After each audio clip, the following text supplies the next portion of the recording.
మ్యారేజే, వివాహమే ఒక ఐడల్గా, ఒక విగ్రహంగా మారిపోయింది. ఎందుకు అని అంటే, ఎప్పుడు చూసినా నా భర్త ఎట్లుంటాడో, నా భార్య ఎట్లుంటుందో, పొద్దున్న లేచిన దగ్గర నుండి ఈ రోజు నా భర్త దొరుకుతాడేమో, ఈ రోజు నా భార్య దొరుకుతుందేమో, ఎప్పుడు నా పెళ్ళి అవుతుందో. Do not idolize marriage.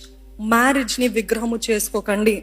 మ్యారేజ్ని మీ దేవుడిగా చేసుకోకండి. దేవుడు దేవుడే, నేనే ఉన్నవాడను అనువాడనని చెప్పిన దేవుడు. ఆయనని మహిమపరుస్తే, ఆయన నీతిని, ఆయన రాజ్యాన్ని మొదట వెతుకుతున్నట్లయితే సమస్తము అనుగ్రహిస్తాడంట. Don't keep rushing.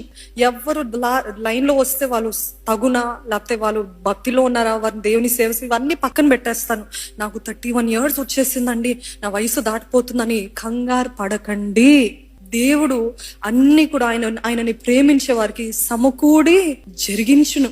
నమ్ముతున్నట్లయితే కంగారు పడకండి, కలవరపడకండి. దేవుడు తన తగిన సమయంలో అన్ని కూడా సమకూడి జరిగిస్తాడు.